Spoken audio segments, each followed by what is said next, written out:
আসসালামু আলাইকুম ওরহমতুল্লাহি ওয়াবারাকাতুহ। 1 মিনিট মাদ্রাসা ইউটিউব চ্যানেলের সম্মানিত দিনী ভাই বোনেরা, আমি আশা করি আল্লাহ তাআলার অশেষ রহমতে আপনারা ভালো আছেন এবং সুস্থ আছেন। আলহামদুলিল্লাহ। গতকাল একজন আমাদেরকে জানিয়েছেন এই আমলটি করার পরে রব্বুল আলামিন আল্লাহ তাআলা তার মনের নেক আশা পূরণ করেছেন। আলহামদুলিল্লাহ। আমরা প্রত্যেকটি ভিডিওতেই বলে থাকি যে এই ভিডিওটি পরীক্ষিত ভিডিও। এই আমল করে আল্লাহ তাআলার অশেষ মেহেরবানিতে অসংখ্য দিনী ভাই বোনকে আল্লাহ তাআলা তাদের মনের নেক আশা পূরণ করেছেন। আর পূরণ করবেনই বা না কেন? কারণ এটি হচ্ছে সেই দোয়া, যেই দোয়ার মাধ্যমে বিশ্বনবী সাল্লাল্লাহু আলাইহি ওয়াসাল্লাম স্বয়ং বলেছেন যে এই দোয়ার মাধ্যমে আল্লাহ তাআলার কাছে মনের নেক আশাগুলো তুলে ধরলে আল্লাহ তাআলা তার চাওয়া পাওয়াগুলো আশাগুলো পূরণ করে দিয়ে থাকেন। তাই আপনি যদি মনের মধ্যে শতভাগ বিশ্বাস নিয়ে আমল করেন, আল্লাহ তাআলা ইনশাল্লাহ আপনারও মনের নেক আশা পূরণ করে দেবেন।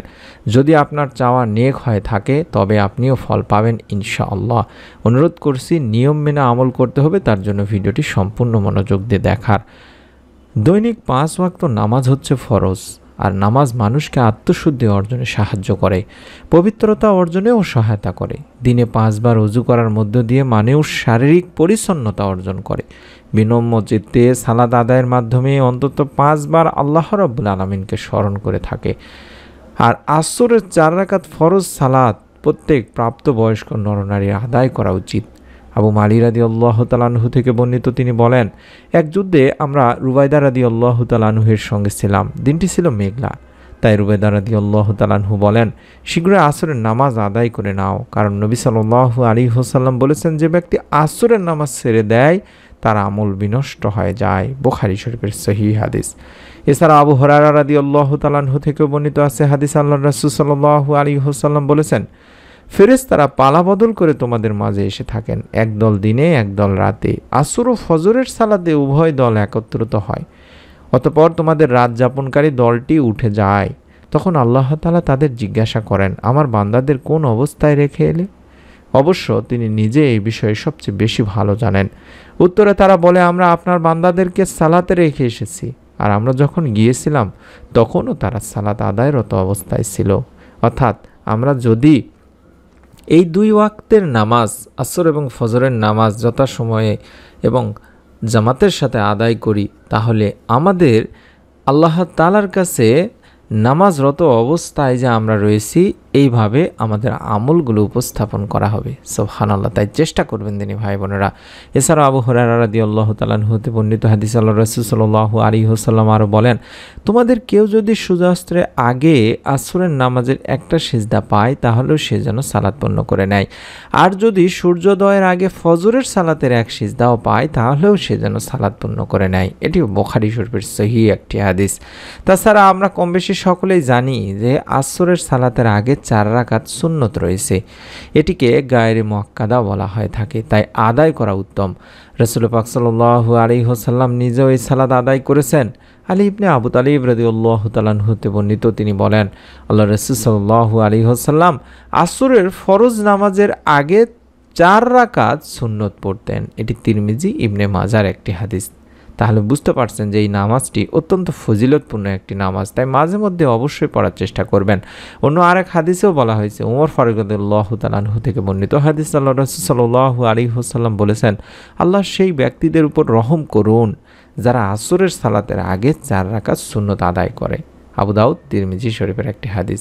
তাহলে বুঝতে পারলেন যে আমরা আসর থেকে শুরু করে মাগরিব পর্যন্ত এই সময়টিতে আসরের সালাত আদায় করার পরে যদি সম্ভব হয় সুন্নত আসরের 4 রাকাত সালাত আদায় করব, তারপরে ফরজ 4 রাকাত সালাত আদায় করার পরে অন্তত কয়েকবার দরুদ ও ইস্তেগফার পাঠ করে মনের নেক আশা পূরণের এই দোয়াটি পড়ব।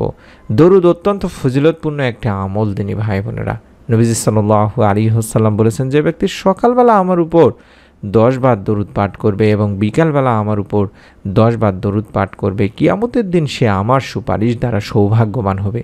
যেই সময় বিশ্বনবী সাল্লাল্লাহু আলাইহি ওয়াসাল্লামের সুপারিশ ছাড়া আর কোনো কেউ আপনার জন্য সুপারিশ করতে পারবে না, তখন বিশ্বনবী সাল্লাল্লাহু আলাইহি ওয়াসাল্লামের সুপারিশ পাওয়া মানে আপনি বিশ্বনবী সাল্লাল্লাহু আলাইহি ওয়াসাল্লামের সঙ্গে জান্নাতে পর্যন্ত যেতে পারবেন। সুবহানাল্লাহ, সুবহানাল্লাহ। তাই আমি বলে থাকি যা আপনারা দরুদের আমলটিকে বেশি বেশি করে আঁকড়ে ধরবেন দিনী ভাই বোনেরা। চাইলে আল্লাহুম্মা সাল্লি ওয়া সাল্লিম আলা নবিয়িনা মুহাম্মদ সাল্লাল্লাহু আলাইহি ওয়াসাল্লাম এই ছোট ছোট দরুদগুলো বেশি বেশি করে প্রতিদিন পড়ার চেষ্টা করবেন। অন্তত যখন এই আমলটি করবেন, অর্থাৎ আসরের নামাজ আদায় করার পর থেকে শুরু করে মাগরিব পর্যন্ত, এই সময়টিতে অন্তত 11 বার আগে দরুদ পড়ে নিয়ে তারপরে মনের নেক আশা পূরণের ছোট্ট এই দোয়াটি পড়বেন। মহান আল্লাহর জিকির হৃদয় প্রশান্ত হয় এবং জিকির একটি আরবি শব্দ, এর অর্থই হলো স্মরণ করা বা উল্লেখ করা। মহান আল্লাহর গুণবাচক নামের জিকির করার তাগিদ দেওয়া হয়েছে কোরআন ও হাদিসে। পবিত্র কোরআনুল কারিমে আল্লাহ রাব্বুল আলামিন বলেন, আল্লাহর রয়েছে সুন্দর সুন্দর নাম, অতএব তোমরা তাকে সেই সব নামেই ডাকবে। সূরা আরাফে বলা হয়েছে।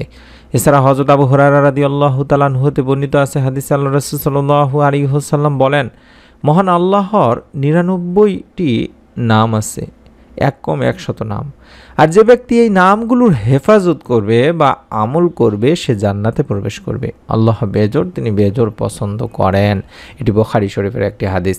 তেমনি মহান আল্লাহর 99টি নামের মধ্যে একটি নাম হলো জুল জালালি ওয়াল ইকরাম। এটিকে ইসমে আজম বা বড় নাম বলা হয়। জালাল শব্দের অর্থ হলো মর্যাদাবান এবং ইকরাম অর্থ হলো সম্মানিত। আল্লাহ বড় বা শ্রেষ্ঠত্ব প্রকাশ করতে যেসব নামে তাকে ডাকা হয় সেগুলোকেই মূলত ইসমে আজম বলা হয় দিনী ভাই বোনেরা। আর এই নামের শুরুতে ইয়া যোগ করলে হয় ইয়া জাল জালালি ওয়াল ইকরাম, যার অর্থই হলো হে মর্যাদাবান ও সম্মানিত। আল্লাহ তাআলার এই নামটি কোরআনে এসেছে দুবার, সূরা আর রহমানের 27 নম্বরে এবং 78 নম্বর আয়াতে। ইয়া জাল জালালি ওয়াল ইকরামের বিস্তারিত অর্থই হলো সমস্ত সৃষ্টি জগতের মালিক, যিনি সৃষ্টিকুল হতে ভয় পাওয়ার একমাত্র হকদার ও একমাত্র প্রশংসার যোগ্য, মহৎ বড় দয়া ও স্থানের অধিকারী। আমরা এই নামটি পড়ব দিনী ভাই বোনেরা। ইয়া জাল জালালি ওয়াল ইকরাম, হে মহামহিম ও মহানুভব, এই নামটি আমরা বেশি বেশি করে পড়ব। এটি দিনের রাতে বেশি বেশি করে পড়ার কথা হাদিসেও বলা হয়েছে। আর এটা পড়লে রাসূল পাক সাল্লাল্লাহু আলাইহি ওয়াসাল্লামকে অনুসরণও করা হবে। নবীজি সাল্লাল্লাহু আলাইহি ওয়াসাল্লামও তাই এক হাদিসে বলেছেন, তোমরা সব সময় ইয়া জাল জালালি ওয়াল ইকরাম পড়াকে অপরিহার্য করে নাও। তিরমিজি শরীফের একটি হাদিস। অর্থাৎ সব সময় এই নাম পড়ার প্রতি নির্দেশ দেওয়া হয়েছে। তাছাড়াও আমরা জানি যে এটা দিয়ে ইসমে আজমের আমল করা যায়। একবার হযরত আনাস রাদিয়াল্লাহু তাআলা আনহু আল্লাহর নবী, প্রিয় নবী, বিশ্ব নবী সাল্লাল্লাহু আলাইহি ওয়াসাল্লামের সঙ্গে বসা ছিলেন। এমন সময় ওইখানে এক লোক এসে নামাজ পড়ে এই দোয়াটি করলেন। আর দোয়াটি হচ্ছে, আল্লাহুম্মা ইন্নী আসআলুকা বিআন্না লাকাল হামদু লা ইলাহা ইল্লা আনতাল মান্নান বাদিউস সামাওয়াতি ওয়াল আরদ ইয়া জাল জালালি ওয়াল ইকরাম ইয়া হাইয়্যু ইয়া কাইয়্যুম। আমি আবারও বলছি, আল্লাহুম্মা ইন্নী আসআলুকা বিআন্না লাকাল হামদু লা ইলাহা ইল্লা আনতাল মান্নান বাদিউস সামাওয়াতি ওয়াল আরদ ইয়া জাল জালালি ওয়াল ইকরাম ইয়া হাইয়্যু ইয়া কাইয়্যুম। আপনারা কম বেশি জানেন যে এটিকেই ইসমে আজম বলা হয় থাকে। ইয়া জাল জালালি ওয়াল ইকরাম অথবা ইয়া হাইয়্যু ইয়া কাইয়্যুম এই নামে আল্লাহকে ডাকে দোয়া করলে আল্লাহ তাআলা তার ডাকে সাড়া দিয়ে থাকেন। রাসূল পাক সাল্লাল্লাহু আলাইহি ওয়াসাল্লাম তখন বললেন, তুমি আল্লাহর দরবারে ইসমে আজমের মাধ্যমে দোয়া করেছো, যে নামে ডাকলে মহান আল্লাহ সাড়া দেন এবং কিছু চাইলে তা দান করেন। তিরমিজি শরীফের একটি হাদিস। অর্থাৎ আমরা যদি এই দোয়াটি পুরোটি অন্তত পড়তে পারি দেখে দেখে হলেও, তারপরে আল্লাহ তাআলার কাছে যদি আমাদের মনের নেক আশাগুলো চাইতে পারি, বলতে পারি, আল্লাহ তাআলা আমাদের ডাকেও সাড়া দেবেন, আমাদেরও মনের নেক আশা পূরণ করেই দেবেন। ইনশাআল্লাহ আমাদের চাওয়া পাওয়াগুলোও কবুল হয়ে যাবে।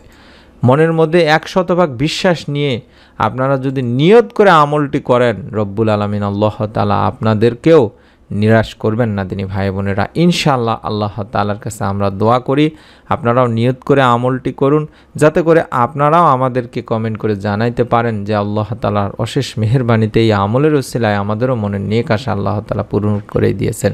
হতে পারে আপনার নেক সন্তান প্রয়োজন, হতে পারে আপনার অভাব অনটনে আছেন, অভাব অনটন থেকে বাঁচার জন্য আল্লাহ তাআলার কাছে আমল করতে পারেন। হতে পারে আপনি যে কোনো ধরনের টেনশন, পেরেশানি কিংবা দুশ্চিন্তার মধ্যে আছেন, রব্বুল আলামিনের কাছে আপনি এই দোয়ার মাধ্যমে চাইবেন, ইনশাআল্লাহ রব্বুল আলামিন আপনারও মনে নেক আশা পূরণ করে দেবেন। আমি অনুরোধ করব আপনারা অবশ্যই নিয়ত করে আমলটি করবেন এবং এরকম নতুন আমলের ভিডিওগুলো যখনই আমরা দেব তখনই যেন আপনি পেয়ে যান, দেখতে পান। তার জন্য অবশ্যই আমাদের চ্যানেলটি সাবস্ক্রাইব করে বেল বাটনটি অন করে রাখবেন। সকলেই ভালো থাকুন, সুস্থ থাকুন। আসসালামু আলাইকুম ওয়া রাহমাতুল্লাহি ওয়া বারাকাতুহু।